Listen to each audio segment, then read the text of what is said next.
Hello, friends. Welcome to A Little Room for Healing, where we aim to create a little more room in the world for authentic connection, insightful healing, and a deeper understanding of our hearts, ourselves, and each other through honest conversation. My name is Joel. I'm a Reiki and 13th Octave Laho Chi practitioner, a facilitator for deep healing, and your host. Today I'm sitting with Val Bentson. Val is a sound facilitator, folk singer-songwriter, and a mindfulness-based somatic practitioner. We discuss our body's intelligence and how we get in the way of it. We talk about opening ourselves to expressing sounds to move pockets of emotions. We explore shame, the importance of voicing it, our relationship to it, releasing it, and when it is good for us. We also share an experience we had together in a healing session. As usual, we start with check-ins so we can be more attuned with each other. Come on in.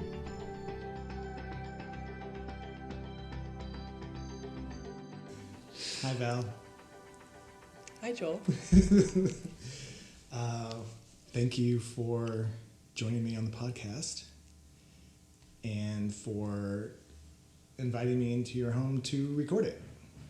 So honored to have you here. Thank you. Here in LA, what's great about this for me is that we just met a week ago today. Yes.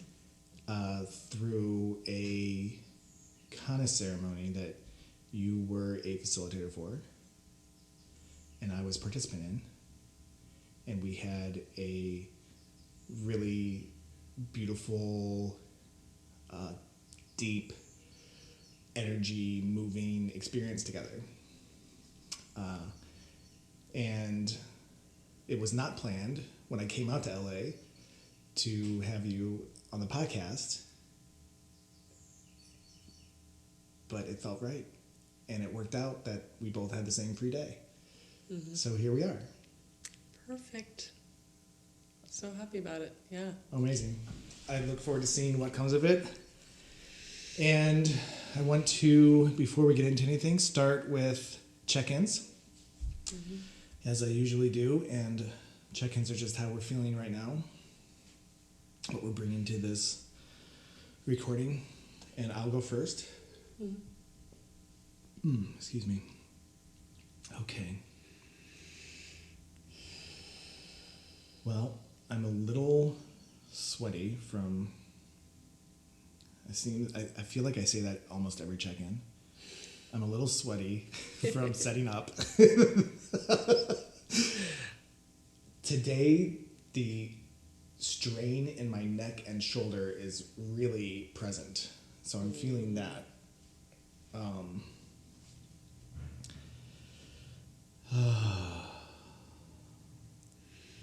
What else is in there? There is some nerves.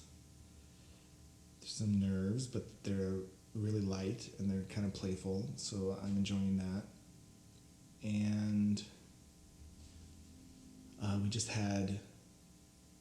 we just shared an apple and some almond butter, and so my stomach is dancing a little bit with delight from processing that. That's where I am right now. Thank you for that check-in. Well, I feel very grateful to have a check-in moment. It feels like a very grounding practice, so thank you. I'm also feeling some nerves. I'm noticing how once the camera is on, my body and my voice shift. And so I'm attuning to the shift in my system and noticing it and being curious about it, letting it be playful and imperfect, and feeling some of the nerves there too, right? Where it's like, okay, it's camera, go. A desire for myself to be present. And yeah, I'm feeling pretty nourished. I had a walk earlier today. It was in the sun. Lately, the sun is like my greatest medicine. Just being in the sun, I'm like, So I feel pretty happy about that, and just grateful to connect with you. It's always like, I mean, I've had this is the second podcast that I've been a part of, and it's always interesting, like I get interviewed. It's like, to kind of have that spotlight moment. It's like, what wants to be expressed and shared, and I'm curious about the unfolding. Thank you for the check-in. I am curious about what the sun does for you.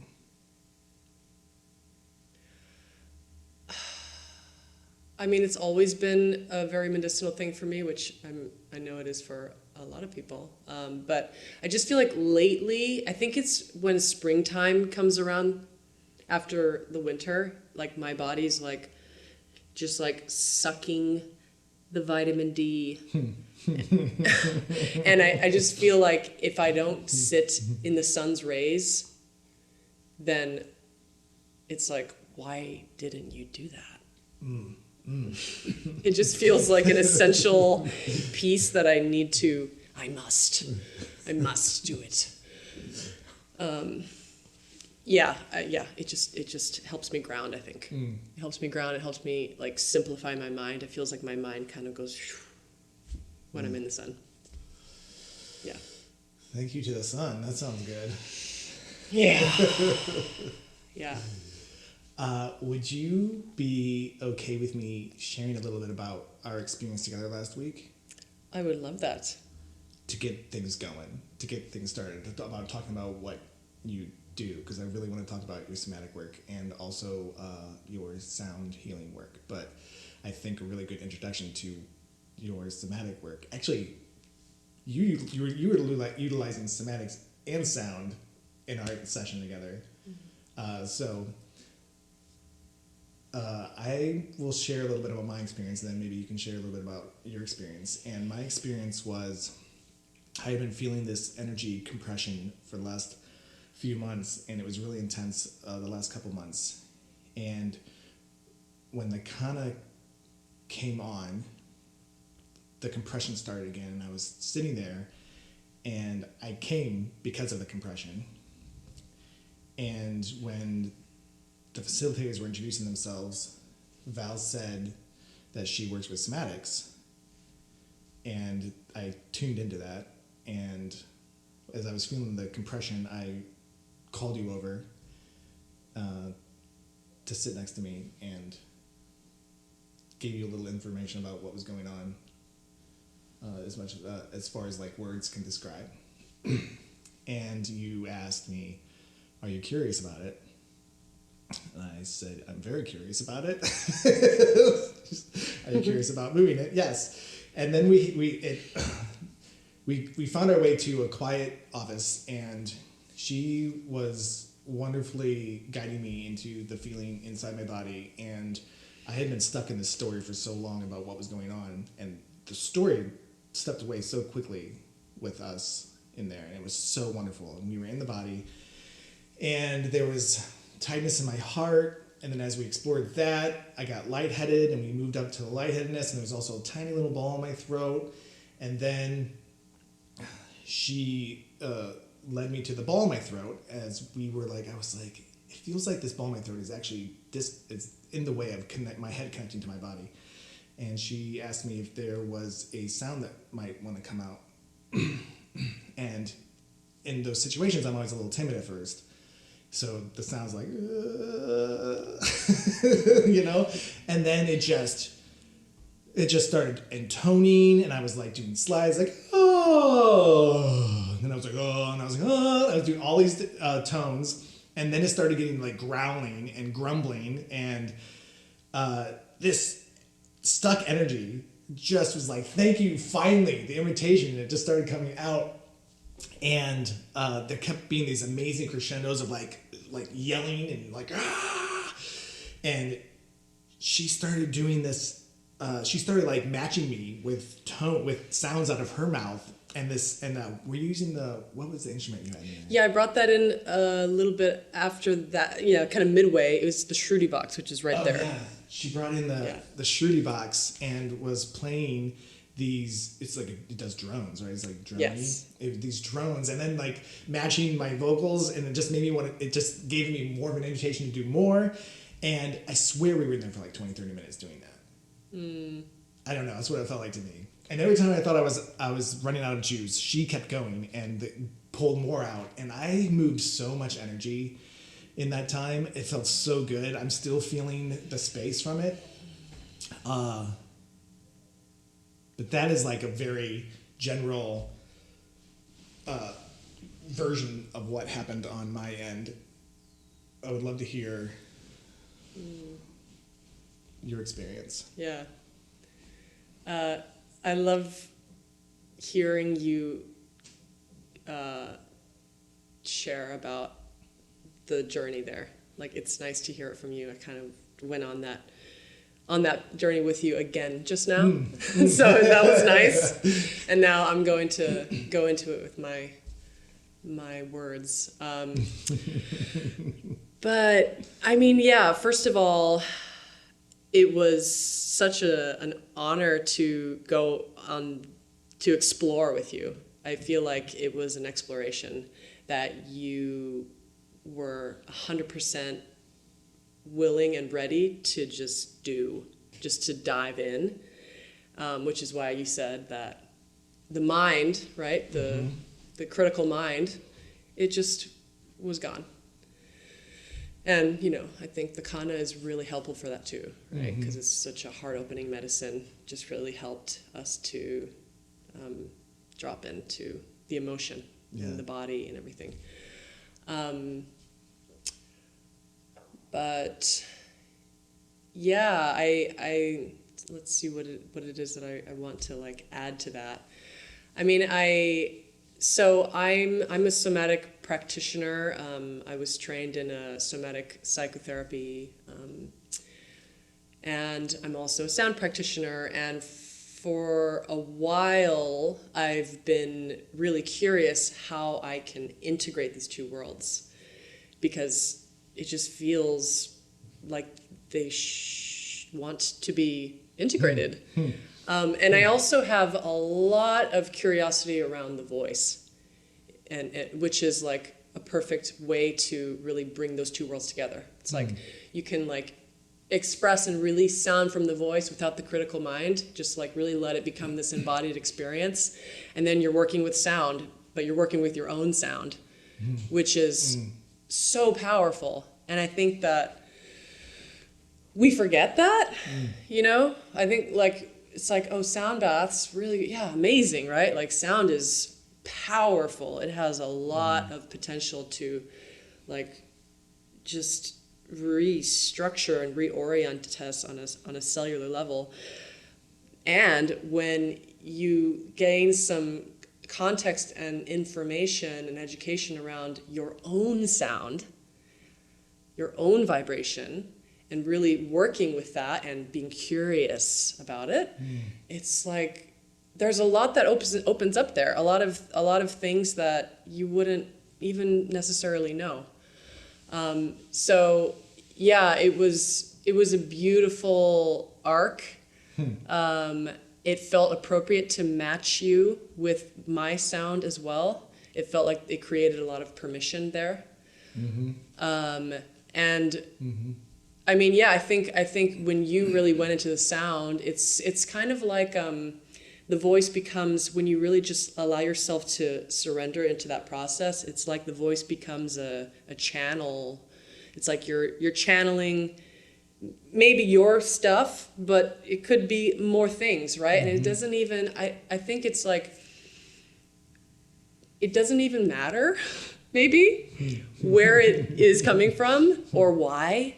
You know, and I think that's the beauty of the somatic work. It's like, we don't need to be so involved and invested in why, how, where, when. It's like all who, the questions. Yeah, all the W's. yeah. And how.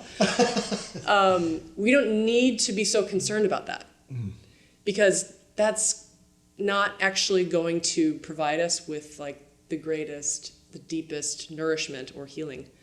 What we need to be more concerned around is having curiosity about what is unfolding in the moment, and having the willingness to explore and having the compassion for oneself to just give yourself space to explore. So yeah, I like to, emphasize that, or just bring that energy of myself into the space around curiosity and exploration. And you were such a great, what accomplice? You were such a great human. Because I'll take them both. Thank you. Because you just said yes. You were just ready, Yeah. And that's not always going to be the case, and that's totally fine. That's part of it, Definitely. People's resistance is also something to look at and be curious about, and there's wisdom in resistance too. But it was, the way it unfolded was really gorgeous. Yeah, it was so releasing. You say, when you say to explore, the thing that comes up to me, the word that comes up to me when you say that is to release. It's like you're exploring the places in your body that are ready to release. And that's what it felt like for me, is I'm definitely down to explore, and I'm not always ready to release. But this particular time, like you just said, I was ready. I was really ready to move this and release it. And wow, the voice, the expression and the different levels and sounds and anger and sadness. I was like crying, I was yelling, I was screaming. All the different little pockets. Right. We're just like, my turn, my turn, my turn. Exactly. Yeah. And I loved what you just said about the voice too. When we were setting up, actually, in the few times that I've been in your presence, you occasionally just make sounds. Like you're really in the connection of what the voice can do for you in your body. Like even when we were setting up here, I was in the other room, and I just heard you doing vocal things. Like you're in the practice of it. Like you are. That's amazing. I love that. Is that something? Are you aware that you're doing that? Yes. Okay. Yes, I am. I've always been a vocal sounds kind of gal. But I think I've been seeing it with an additional lens now, where I'm like, oh, this is my practice and this is my work, is to express. Like self-expression is a strong value of mine, and of course self-expression is expressed in multitudes of ways, but through the voice is like one of the most potent ways that anybody can express. And I notice for myself that if I withhold sounds or words, but a lot of times it feels like it feels like sounds just want to be expressed. Like that's just a part of that's a tool that I've discovered organically, like a resource. It helps me to feel connected to me. So by going, I'm like, oh yeah, there I am. Just to give myself permission to make whatever freaking sound it wants to make. And it's like, I don't necessarily have like, this is what it is. It's like, right. But I feel like sometimes I want to say it, because my voice is mine, but like, I feel like it also wants to do things that don't necessarily concern like me, if that makes sense. And I feel like that's just kind of true. And it's like the more that you can loosen the grip of the identity around your own voice, they can create so much opening. Yeah. Like it's just sounds. It's not mine. It's like just let the sounds be expressed. Because maybe there's anger there. Yeah, like you said, there's pockets there that I don't know about until I'm starting to go, and then I'm like, and then I'm like, oh, yeah, I have anger. Yeah. There's anger here. Okay. Yeah. That's good. Good to know. Good to, like, let it move. Mm-hmm. Mm-hmm. Without having to, I really love stressing, without having to have the story of why it's there and who it's for. And right. I get stuck on that so much. It's been helpful for me in many ways until it's not. And my body's just like, okay, stop being up here. Yeah. Pay attention to me. I have things to say. Yeah, because that's what's so interesting about story. It's like, I feel like story, it keeps us kind of plateauing or something, you know? It's like I'm going through the story of it, and then I'm not submerging into the subconscious territory, which has nothing to do with story. It's more about like symbols and emotion, pure raw emotion and imagery and sensations that can connect to, you know, the conscious mind, and it's all right, it's all connected. But what a like relief to just be like, phew.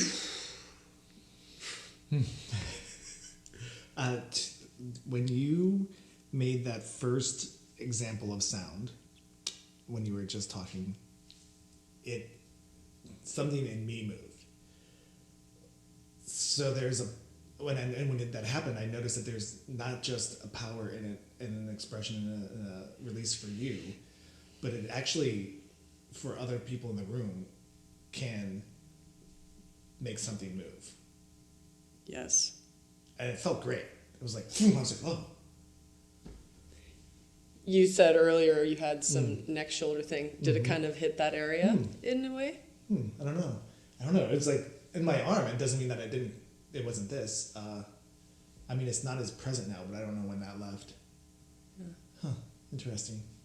Yeah. Maybe. Maybe. But yeah, so sharing about the voice or sharing the voice can activate and like release something in another person when you hear it, right? That's what you were saying. Yes. Yeah. Yeah. Right. And you have such great sounds that come out.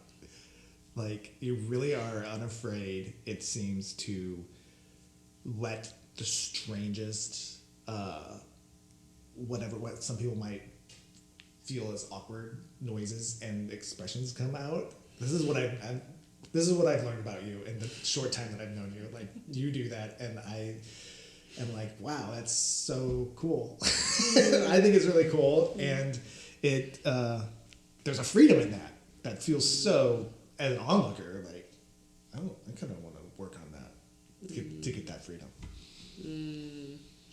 Yeah, I think I also like utilize that to help me feel free, because it's like, you know, sometimes you go into a new situation or environment and you feel kind of tense.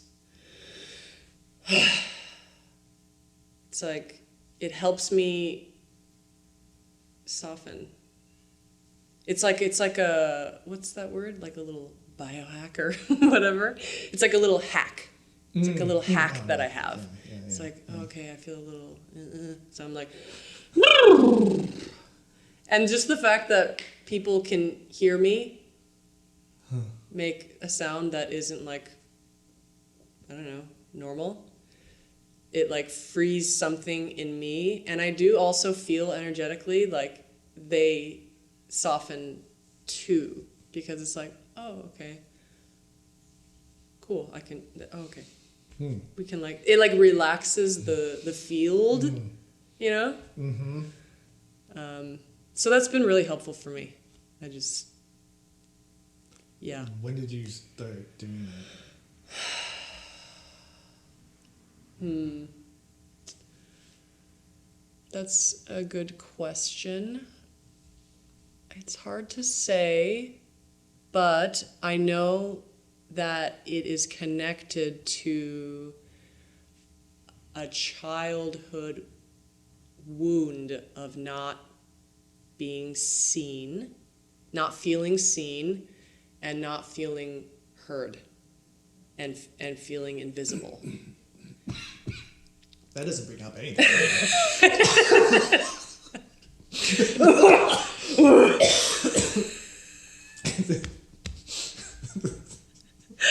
Yeah, right. Yeah.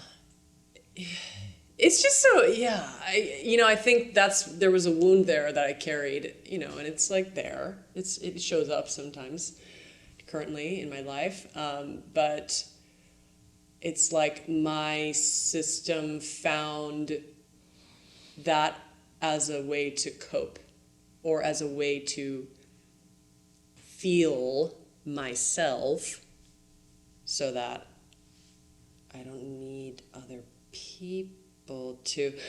It's kind of hard to describe it. I guess there's more to feel into there. I also am a singer, so I think from an early time I was singing. I was singing and like hearing myself sing, so it just felt like a natural thing for me to kind of go into. Right. And what brought you into somatics? Somatics, well, a couple years ago, I was considering, like becoming a therapist. I was already exploring sound work, and I knew I wanted to do a form of therapy that incorporated the body, because that's what fascinates me, and that's what fascinates me and feels like engaging. And the organization that I studied with, Hakomi, I had heard their name kind of in passing conversations, and then one of my best friends brought it up, and then my dad also brought it up, and I had heard it, so I was like, oh, okay, I think I'm supposed to look into this, because it's just popping into my field. So I just kind of went for it, and yeah, it ended up feeling super aligned the way that, they work, and mindfulness-based, like moving very slowly, very compassionate oriented, a lot of like Buddhist principles. So yeah, it was great. Sounds great. Yeah. Yeah, that's something I love about somatic work is just there's a compassion and allowance for, that feeling's in there and it doesn't feel good, and then you may not, as the person going through the experience, be able in that moment to have the compassion for that feeling, but the somatic therapist that's sitting across from you is always there to be like, okay, that is there, and that's okay, and can we be with that, and how does that feel now? And it's just so gentle and soft and welcomed. Every single thing that comes up out of that person's body is welcome. And God, we don't get that in day-to-day life we should. Right. And like the moving slowly piece is so unusual. I feel like, wow, we really don't get that, especially like, here.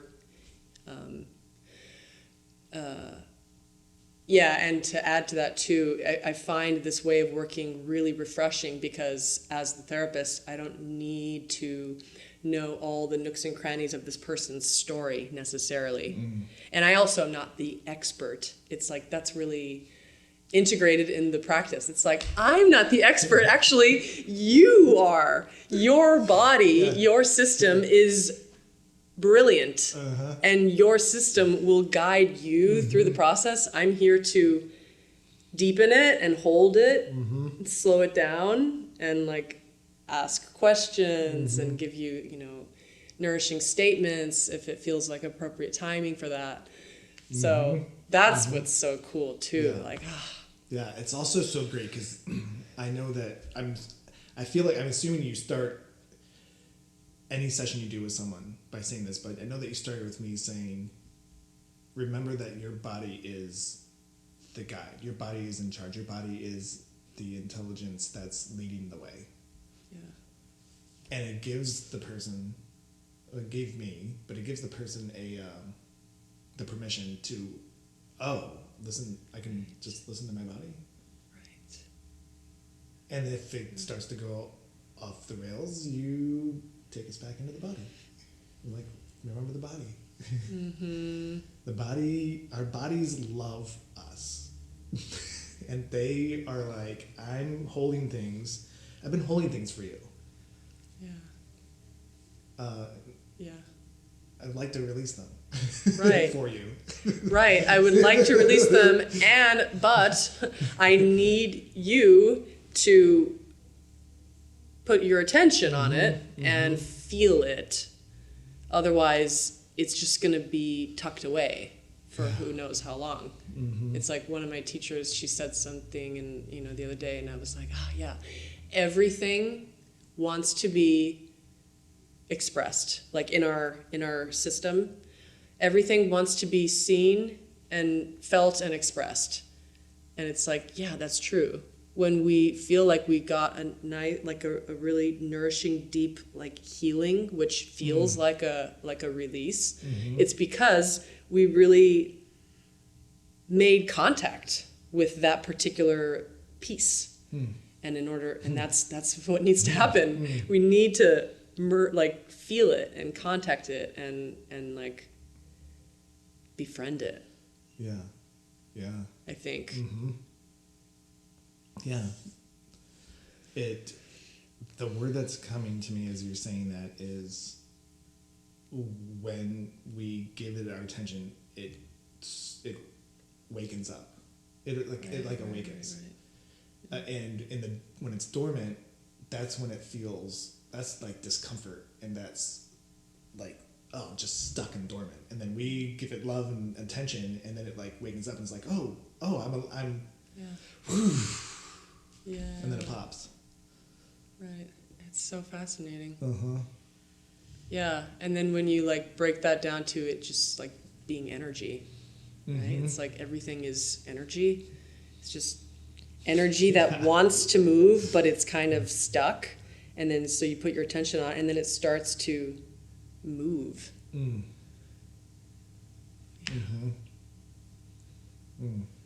So what I meant, we were you checked in on me earlier this week just to see how I was doing after our session, and I mentioned to you where I was now, and what happened was a little more detail. I'll give you a little more detail about where I am. 2 days later, I set intentions before I dream, and like after a plant medicine ceremony, my dreams for the next few nights are like, I'm still doing the work, I'm still in there. So I set an intention before my dreams, and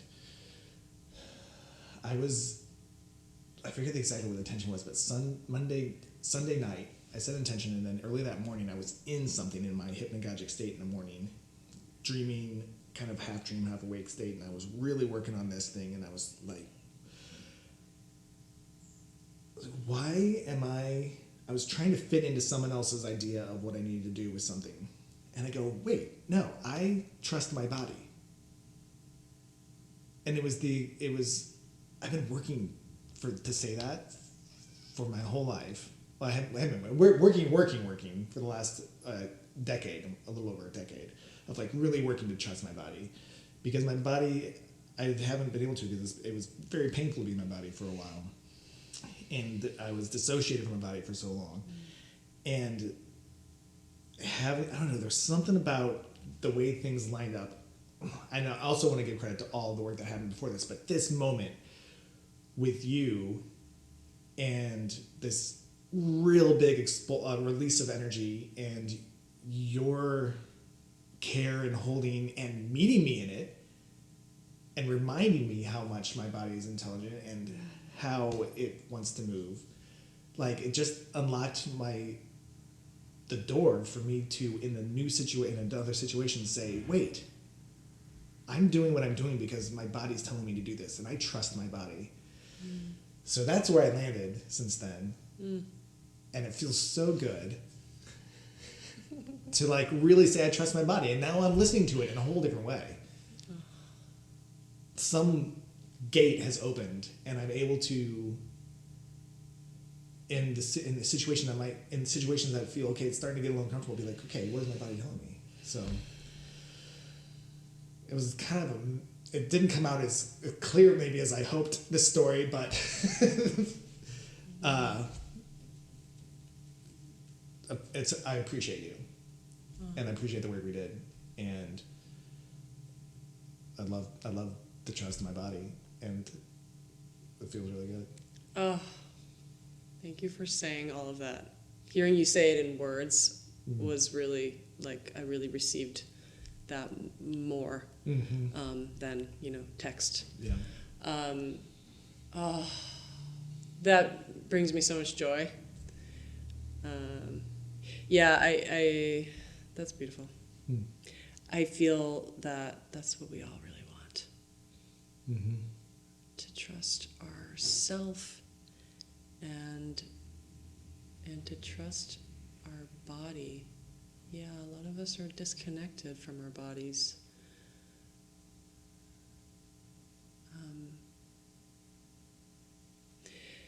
To add to that, like I had a cannabis therapy session as the client, like last year, and it opened something in my body. Cannabis, I think, is like known for this in like the therapeutic space.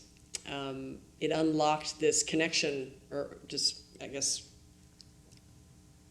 a connection was formed with my body where I started to, have, like, I guess you would call it like an autonomic release or something. It's just kind of like a trembling, twitching kind of thing. Usually happens in my shoulders. And that happened during the cannabis therapy session, and I was like, oh, wow, this is interesting. And I just was like, okay, I'm just going to, like, bear witness to it and let my body do its thing, because clearly there's something happening here that wants to be released. And then I was like, oh, so I've been holding my whole life. And I've had these moments, like maybe you've had this too, where like you'll have a twitch. So that happens, fairly a lot, just, sporadically throughout life, you'll just have a little twitch. So I made the connection after that moment that when I have a twitch, I'm like, oh, it's time. And I'll just go, okay. And then most of the time, more than not, I'll start to do this. I'll start to have an autonomic release. And that's been so cool for me to just expand my connection and awareness with my body. And it's like, yeah, that's exactly what animals do in the wild. They experience a traumatic event and then they shake it off, and it doesn't get stored in their spine. And so even during our session, like when you also started to have a moment there, right? Kind of near the end, it also activated it in me, and I was like this. And so we were both twitching together. Yeah. I was just like, okay. And so it's like, wow, the body is so intelligent. But it's like we get to continue to, learn about it, right? So that we can let it do its thing. We can get out of the way. Because, in the past, I would just twitch and then I would be holding instead of, I twitch. Oh, okay, my body's giving me a sign now to, like, relax and then let it happen. That's what I was going to ask. When that twitch happens, you just said it, you relax and let it happen. So you're not actually like, okay, consciously going, okay, I'm going to start moving my body. You relax and you just like, you're basically going, okay, body, do your thing. And giving it permission to move, and then it does it on its own. Yeah. I would say maybe like sometimes I'll be like, oh, is it? And I'll kind of add my own thing. But yeah, it's really just, it's like doing it. It's doing it on its own. And yeah, sometimes I can even just activate it by initiating it myself. Yeah. Cool. I had a couple of those. I've had a few of those this week in my, mostly my right hip, but like pelvic area, hip flexor, right hip area. Just a quick little ding. Yeah. And it feels great. It's such a, there's something, because something is actually going poo, right. Poo. It's like electricity. Mm-hmm. Mm-hmm. Yeah. Mm-hmm. Mm. Okay. Feel like there's a nice little pause. And I feel like it's a good time to move into your energy healing session from me. I would love that. And which modality are you interested in? We can talk a little bit more about it if you want to, or maybe listen to your body. Yes. Well, the other one, I forget what it's called. A 13th octave La Ho Chi? Yes. I haven't experienced that. Mm-hmm. So I'm compelled Right. in that direction because I want to know what it is. Yeah. Makes sense. Yeah. That seems to be the theme on this podcast. Yeah, sure. But if you feel called to incorporating some Reiki in there too, a little sprinkling of Reiki, then by all means, please. I did actually do that. I usually don't mix them, but I did actually do that for the first time on a podcast I did a few days ago with someone. Just at the end, I did some Reiki on her in a couple places that were feeling like it needed it. So maybe, we'll see. And would you like to set an intention for the session?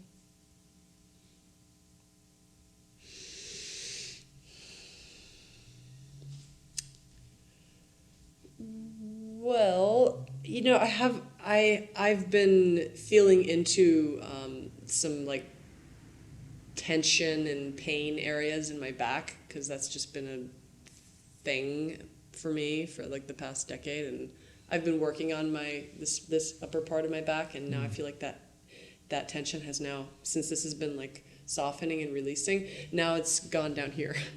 So it's in like a different place now, which is a good sign because it shows that there's something moving. But I'm also like, what's this new spot here? What? I think I'm becoming more and more curious about the storing of emotion in these particular areas that I just want to bring more awareness and attention to, potentially. Great. Yeah. Let's do it. Okay. All right. We will be right back after Val's 13th octave La Ho Chi session.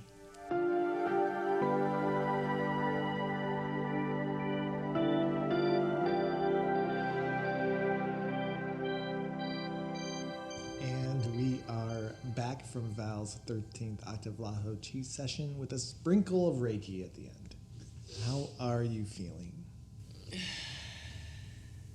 I feel just very relaxed. My voice is deeper now. Yeah.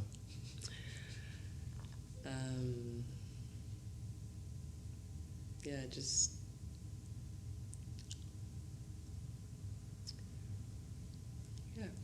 I feel relaxed. I feel like there's something about the physical contact, with the head and the feet and like the belly. It just does something. It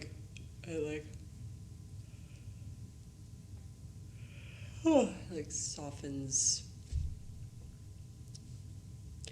I don't really know how to describe it, so I won't. But I just feel really calm.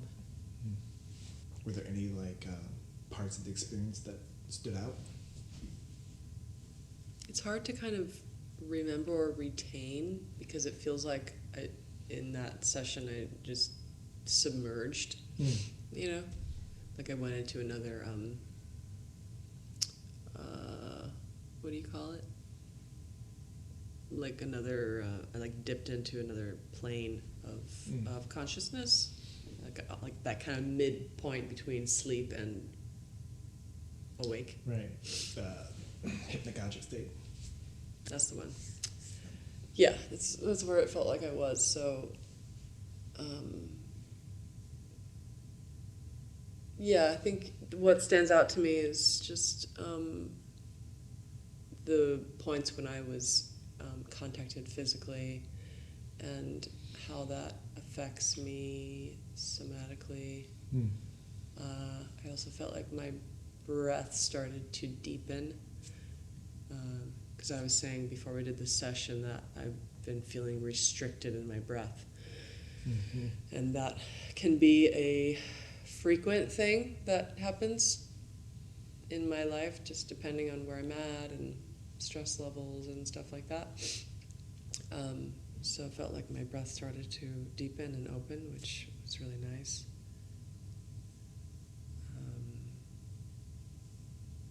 Yeah. I was curious. Your body was doing its thing. Yeah, in the beginning it activated. I was curious if that's something that naturally happens to you when you relax and lie down, or if it was instigated by the energy. What I'm noticing is that it will initiate when I am in a relaxed state. But it can be both of those things. It can be that, and it can also be it's activated by like physical touch or from something that is said or heard. Or like sometimes it'll happen when I'm meditating. Oh, cool. Yeah. So a variety of ways in which it can start. Yeah. There were also 2 moments where you actually made a, huh. Yeah. I heard one of them. I was curious about that. Yeah, so was I. Yeah. It seems that we're not going to get an answer. Nope. Fantastic. Yeah. Fantastic. We don't need an answer. Cool. Yeah. Great. Sounds like so it was a very relaxing session for you. And this yawn is in there. Yeah. It's just making me yawn every time you do it. I know.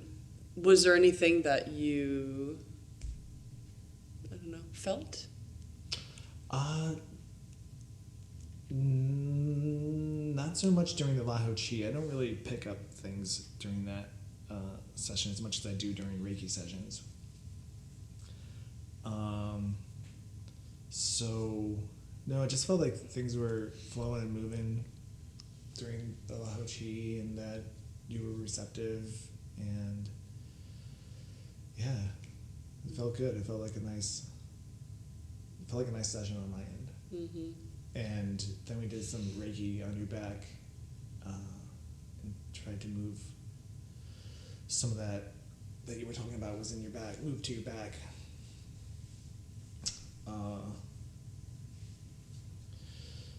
Yeah, I was just listening to guidance of what to do, and I wasn't really picking up.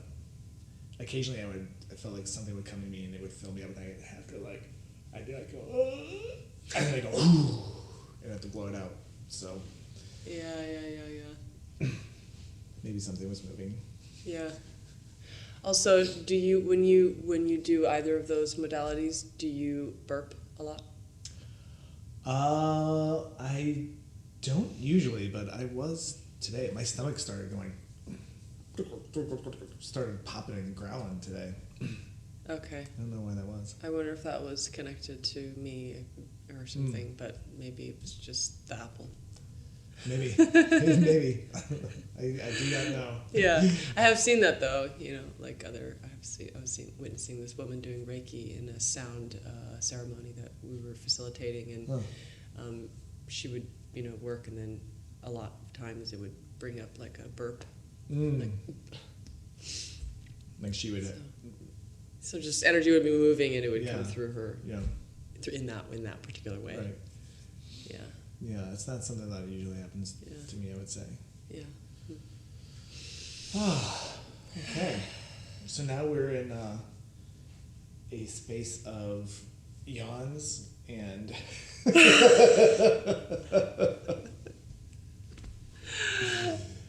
yeah. Great. It's going to be this second half's going to be great. Yawning is good. Don't listen to what they tell you. Yawning is good. Do they tell you yawning's bad? Well, like socially growing up, I got the message that if you yawn, it means you're bored or it's rude to yawn. Right. So I've kind of had to like work through that and be like, no, I'm gonna yawn because it feels relaxing. It's kind of like sighing, like. Yeah. It's nice to do that. It feels good. It's also It's soothing. good, like if you have a burp, right? Right. If you have to fart. Yep. Right? Like move these things. Just let it go. Yeah. The body's we're holding too much already. We don't need to hold those things in as well. No, we don't. Which makes the word shame just came through. It's like a lot of it's because of what we've been conditioned, right? And then we have shame around it. And shame is a fascinating emotion that I am investigating. In general, with yourself, in regards to others? Yeah, just across the board. How that affects us on a physiological, on a physical level. What have you discovered so far?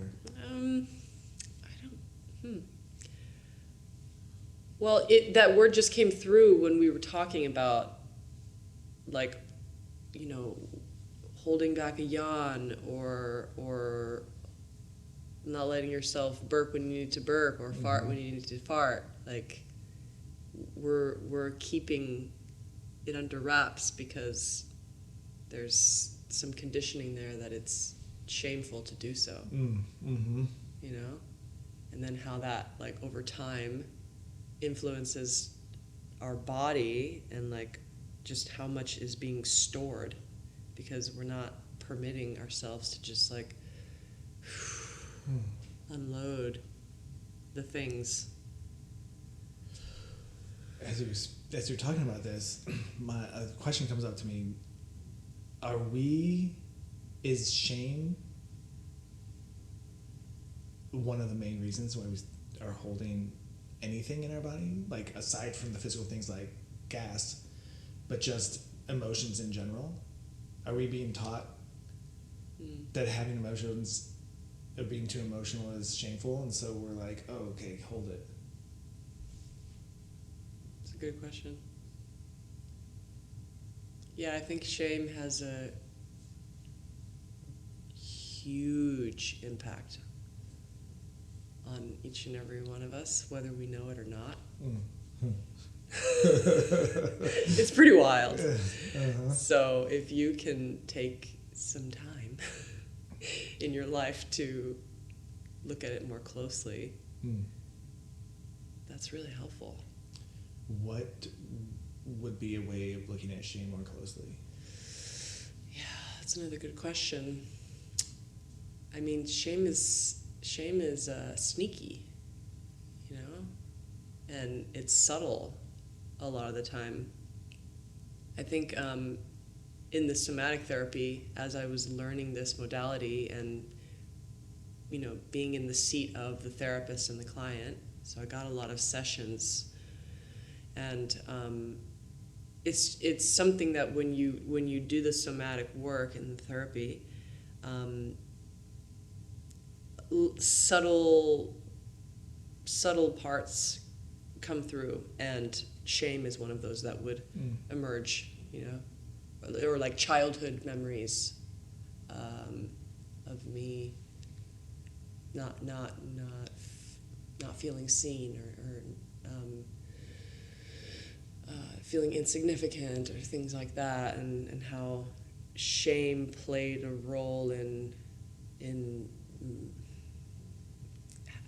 just like how I carried myself and how I felt perceived by my dad in relationship to my siblings. So I think it just is something that can emerge organically through somatic work, because the conscious mind and the ego does a really good job in like protecting us, right? And it's like a little bit harder to access the like more shadowy parts. But you know, it gets to a point, the more that we do this kind of work, the easier it becomes in identifying when shame is present. And if you can very simply just speak on it, like, oh, I'm feeling some shame right now. I mean, that has a huge impact. Mm-hmm. It's like, you know, Brene Brown talking about that very practice is like a really big deal to do that, to be able to do that and like develop that muscle and just like voicing it, because it wants to hide, or it has that characteristic.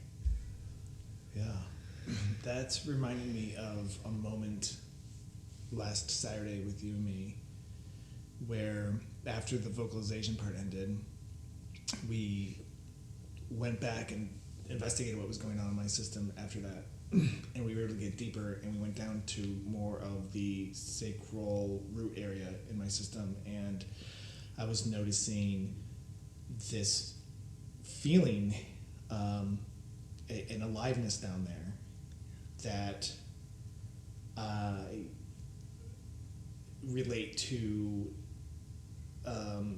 sexuality or sensuality, some sort of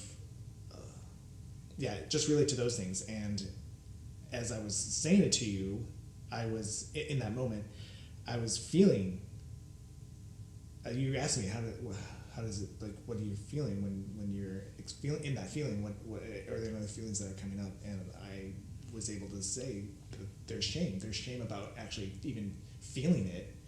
There's a desire for me to keep it locked into this spot so it doesn't go to the rest of my body, because if it goes to the rest of my body, it's like I start feeling shameful that I'm experiencing it all through my body.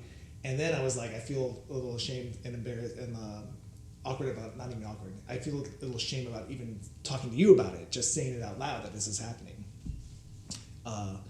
And like, where is it? It's in my stomach. And then it was over because I said it to you. Right. Imagine if you felt it and then you didn't voice it. Like how the session would have been vastly different, most likely, because you're not, because it's obviously there, or it was obvious to you. Yeah. I would have been hiding a feeling, and one that's really awkward for me to hide, and it was just the feeling that was coming up in there. It wasn't, even though it wasn't a feeling that was like, oh, I'm feeling this about you, it wasn't that. Like, if it was about you, it would have been like really shameful in hiding it. But even just hiding it and even having it, if I don't say something about it, it builds, and then I can start to put on stories like, oh my God, is there something going on in this space? And then it would have gotten really like unstable and wacky in my system. Totally. Right. Yeah, if you don't express it, it like kind of infiltrates the whole system. And if you do express it, it diffuses, and then oftentimes, I would say maybe every time, if you voice it, then there's an opening. Yeah. Right? It's like it clears something, and then it's like, oh, there's like this new layer of me that feels, I don't know, fresh. Well, also an important part of it is that saying it's received well by the person that was with me. Oh yeah, totally. That's important. Yeah. that also helps it move. If it's not received well, then there's a little more tightness. Like, you received it well and you said it's perfectly natural to feel that energy, and you said it multiple times, so my body really received it. Right. And it was like, oh, and then like the shame was voiced, and that was said, and you held the shame, or at least you accepted that there was shame, and it was cool, it was okay to have shame, and then all of that together with me voicing it and you accepting it, just like, and then we were into, my body started going like this, shaking. Yeah, just that next layer. Mm-hmm. Yeah, shame is a human emotion. Yes. Wow. Yeah. We all experience shame. All of us. Mm-hmm. Every single one of us. Every single one of us, even if you have no connection whatsoever to it. Even if you have no connection whatsoever to it. Conscious connection to it.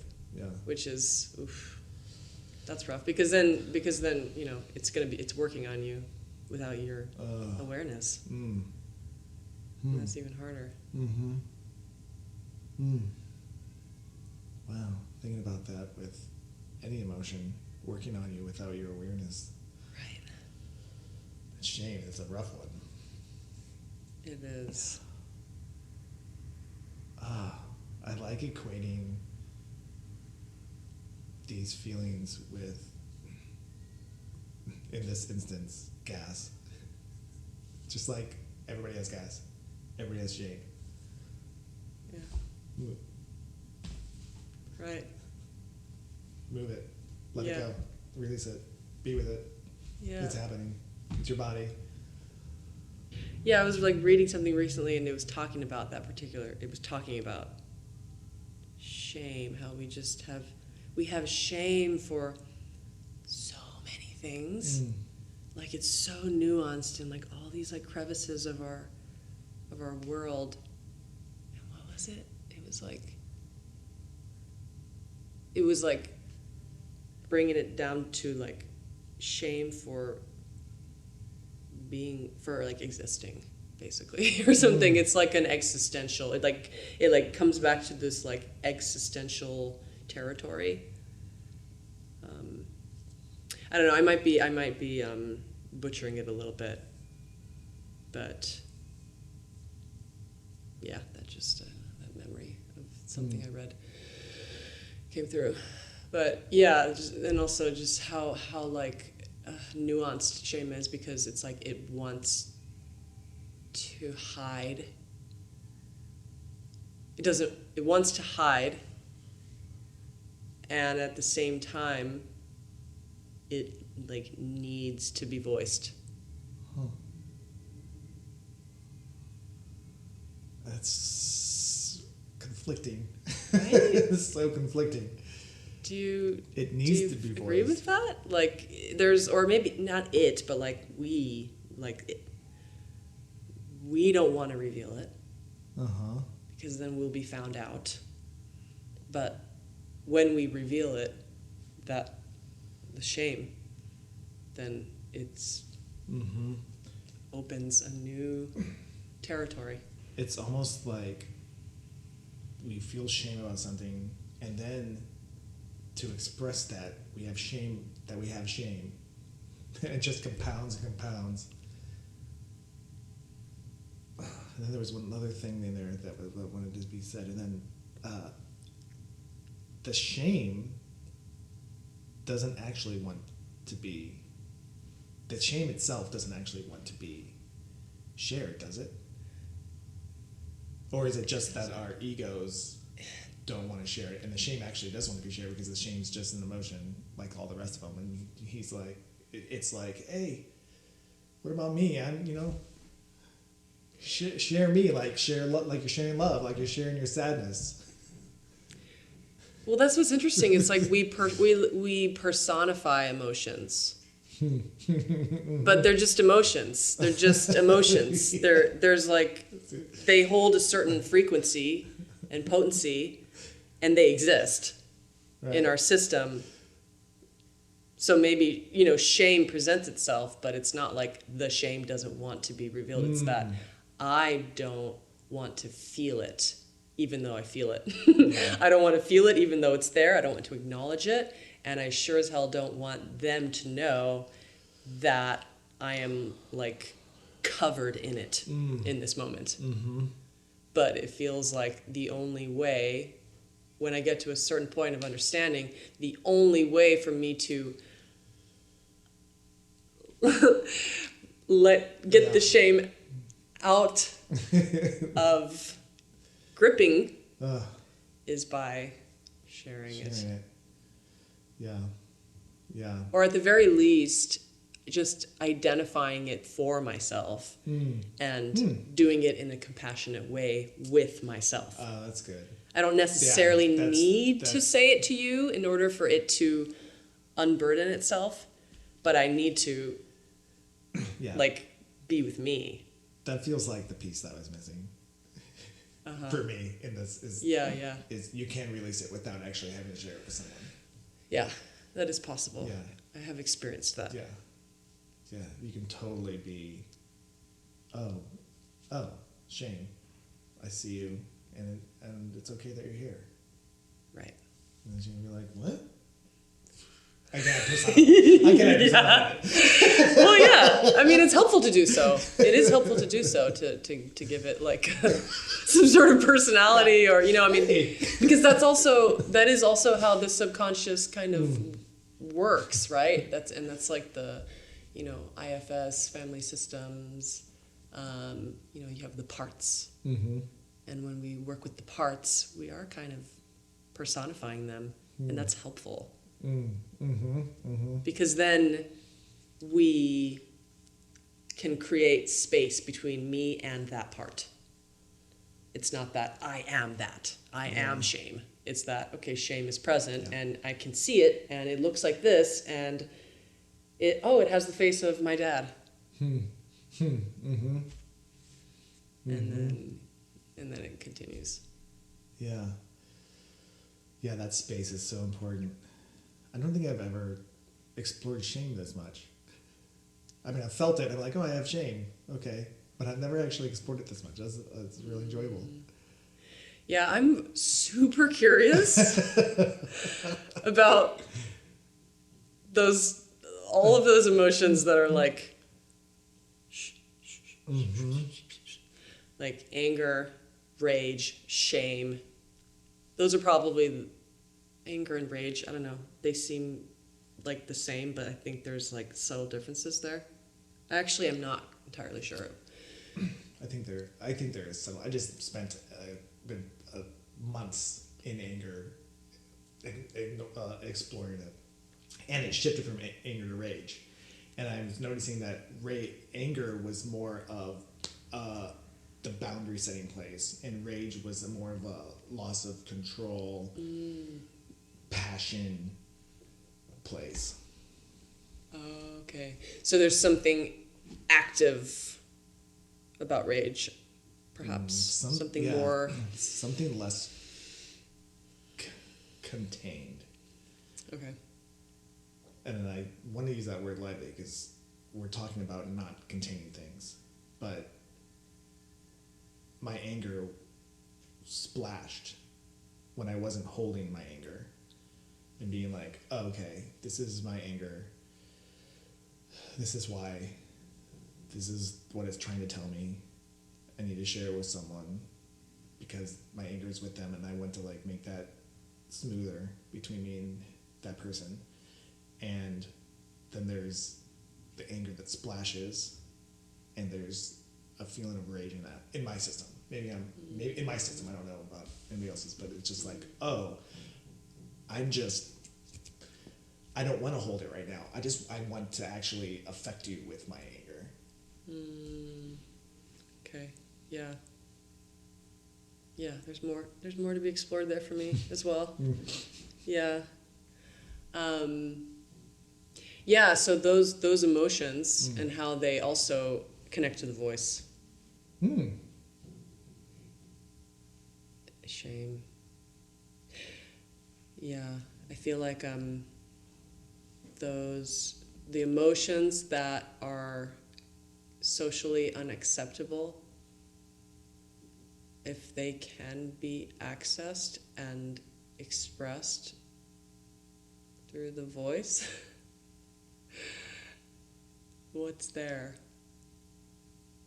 Yeah, I don't necessarily have a clear image of what this looks like, but I'm in a exploratory space, because I think there's a lot of sounds that just want to be expressed, and words too. Like every person has been gifted.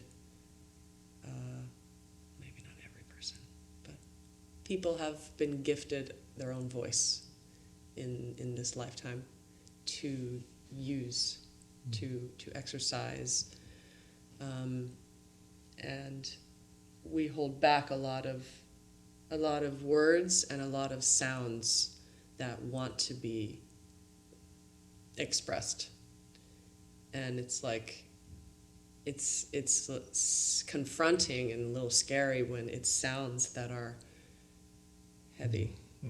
It's like, think about when you're angry, or when you feel shame or grief. Like, what kind of sounds come out? They're not, quote unquote, beautiful. Although I think they're beautiful. They are beautiful. They're just a different shade.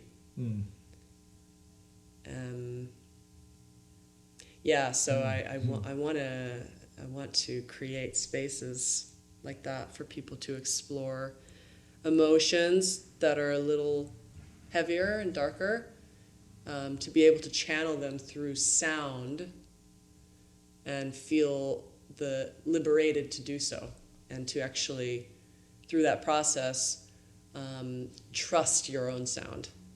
Trust the sounds that are coming through you, and that it doesn't matter, what they sound like. What matters is that they're coming out like unadulterated, like there's a raw quality to them. And if I can hear those sounds coming from myself, that could be really empowering, really like cleansing. I can attest to that. Yeah. That's what was happening last weekend. I love really into this connection that you're making of the uncomfortable sounds, or the sounds that don't feel as smooth and pretty and beautiful, and the emotions that don't feel as smooth and pretty and beautiful, but they are. I love the connection of expressing it that way. It's cool. Yeah. And I heard something recently. Again, I hear things and then I try to explain them, and it's like a glimpse of it. So You and me both. okay. Yeah, just be patient with me here. What was it? That I'm just catching a glimmer of it right now, so I'm trying to like put it together and how I understand it. But like, when we are brought into this world, like the fundamental, they say like the fundamental frequency of this planet is love, right? Sure. Yeah. But it's also like, I don't want to get too, but that like fundamentally everything is beauty. If we can like just hang out with that concept for a moment, that like intrinsically everything is beauty, because everything is like a piece of creation. Yeah. So its essence is beauty. And so when it comes to like emotions, it's like, wow, just to bring that into that as well. It's like the whole spectrum of emotions it's beauty, it's expression, it's energy moving.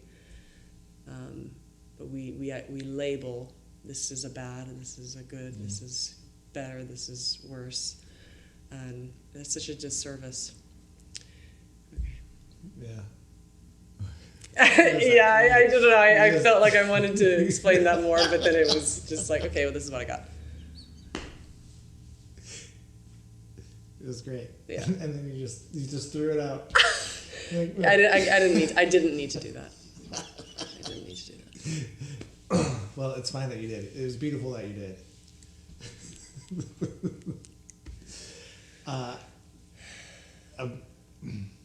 I want to be with that for a second. The beauty of everything. When you were saying that, I was hearing, yeah, we're able to feel it. We're here and we're able to feel all those things. How is that not beautiful?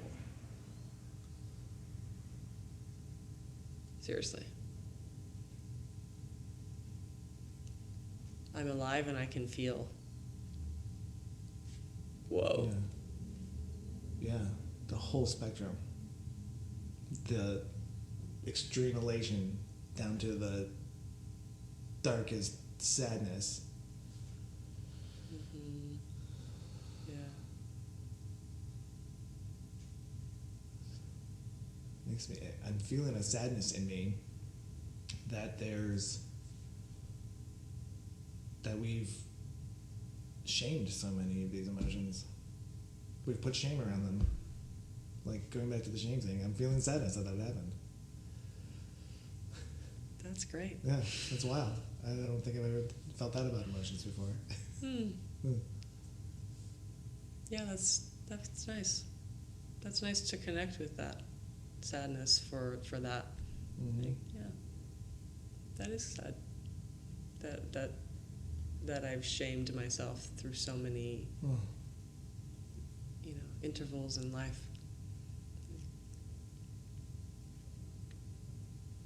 Yeah. It's also not to say that there isn't okay, because in a way we're also qualifying shame as not good by going, I've been shaming myself. I've been shaming myself. Oh God, that's also like So I think we can hold. It's like we can hold it all very lightly. Yeah. With like, because shame So does serve. It does hold value. Mm-hmm. Everything does. Mm-hmm. And shame does. It's similar to guilt. Mm-hmm. I feel guilty for what I have done. Yeah. And so the guilt that I'm experiencing is helping me to recognize that, okay, I don't want to do that again. And then shame, I'm feeling... Yeah, I need to talk that one out a little bit. Yeah. I'm feeling shame for sometimes in my past, if there were moments like intellectual conversations, I would feel shame because I maybe didn't feel like I could add to the conversation. I would feel shame like I wasn't smart enough. That's not really helpful in that circumstance. But I feel like there's certain degrees of shame in particular spaces where it can serve us. I just don't necessarily have the words for it just yet. Mm-hmm. What's coming up for me is it's our personal and maybe even societal or communal I feel duty to shame to parse out what we actually should be feeling, what shame is actually, where it's supposed to be directed, truly. Like, we're shaming things that don't need to be shamed. Right. So we've taken this emotion that has some really, really great importance of, oh, I hurt you. And did something really, really gross to you and bad to you. And like, I feel shame about that, and I feel guilt, and I'm really sorry. Like, that's really, I'm glad that shame came and told me that. Yeah, totally. Yeah. Yeah, it has a similar quality to guilt, but not really. Something kind of, but yeah, exactly. Yeah. I think you're on the right track there. Yeah, it definitely is not the same thing as guilt. Wow, No. It's fun to examine shame so much. Yeah. I see why you're exploring it. Yeah. Right, because I don't want to burden my system more than I need to. Uh-huh. And if I can, learn about shame, then I can help myself. And also how that presents itself often with anger, I feel. Mm-hmm. Like anger is a pretty potent emotion, and I'm really curious about it lately in particular, how it shows up for me and other people, and how a lot of people suppress it and then as a result may express it in unhealthy ways that hurt other people. But I think there is a world where you can I know there is a world where you can express anger in constructive ways, and also channel anger in ways to really speak in a very direct, clear way, like informing, informing somebody about, no, it's actually this. Yeah.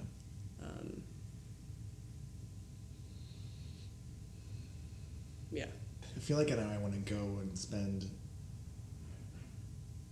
an allotted amount of time with each emotion and really give it its due, so that I can understand it better.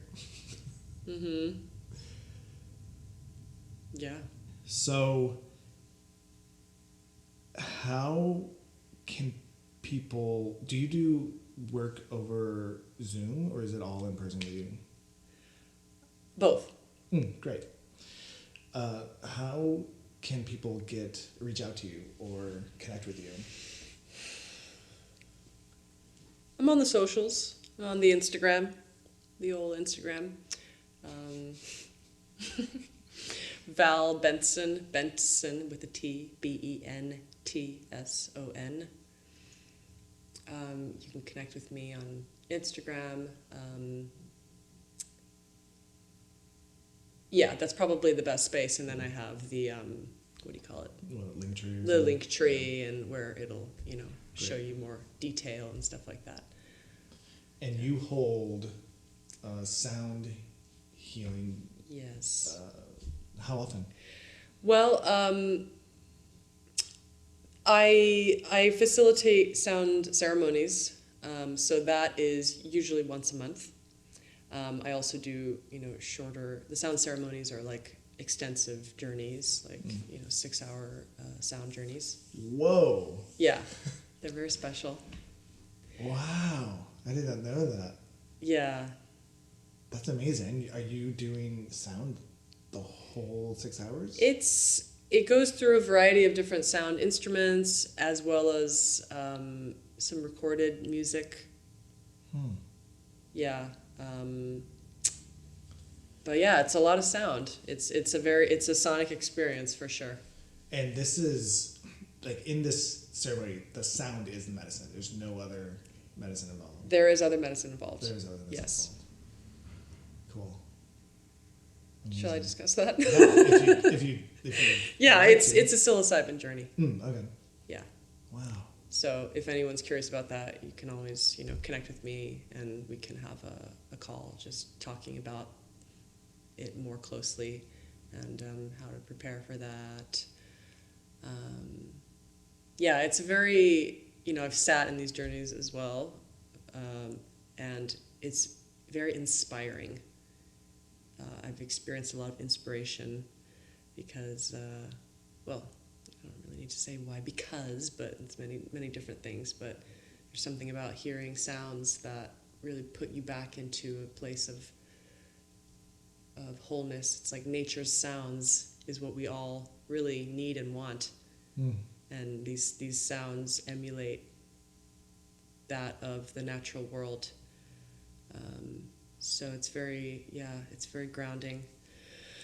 And then I also facilitate, shorter, non-supplemented sound experiences in LA. I do privates, and then I do one-on-one somatic therapy, and I will also be pretty soon offering sound, somatic, voice exploration, like workshops. So that's in the works. Cool. Yeah. Yeah. That's exciting. Yeah. Well, that all sounds amazing. And I have experienced some of your sound journeying as well. And that was also moving and beautiful. And one thing you gave, in this particular instance, I don't know if you do this, how often you do this, but you offer questions to ponder. Like how does it feel to be alive, or what feels good to you about being alive? I think so. That's a question similar like that, and it's having the music, the sound go through you, and then think about that and connect with those parts of you. And like there's even some like harder questions too, questions that might move you into a space that brings up emotions that are maybe more difficult for one to feel, I guess is how I'll say it.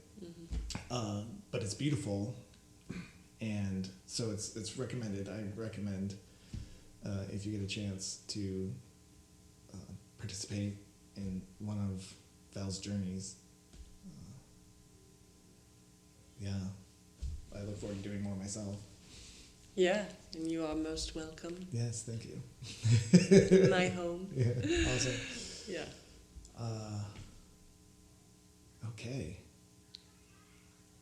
Is there anything left bubbling in you that might want to be expressed before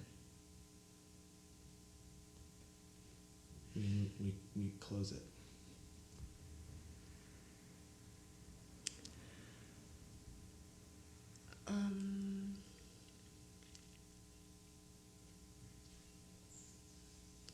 Yeah, just the word curiosity is coming through me right now, just as a way to kind of close it. I think curiosity, it can open up a lot of space for all of us. Just to be curious, just stay curious. Yeah. However that hits you, those words, Yeah, it creates spaciousness for new ideas, new angles, new ways of viewing. I think it's important.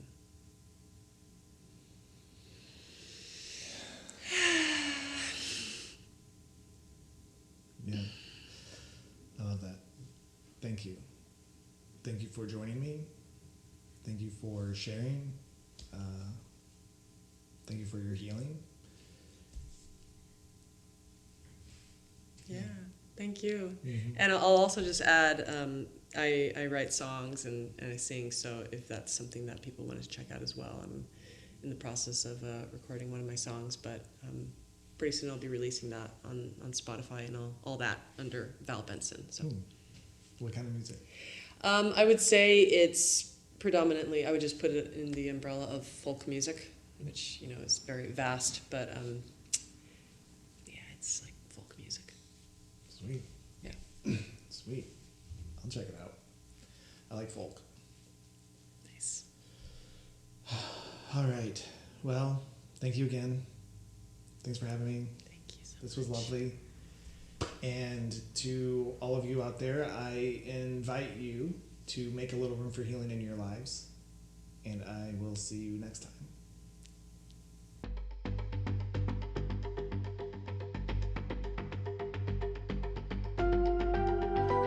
Thanks for making a little room for my podcast. I'd love to be a part of your journey too. Follow me on Instagram at A Little Room for Healing for news, updates, offerings, and connection. To book a session with me, go to www.alittleroomforhealing.com.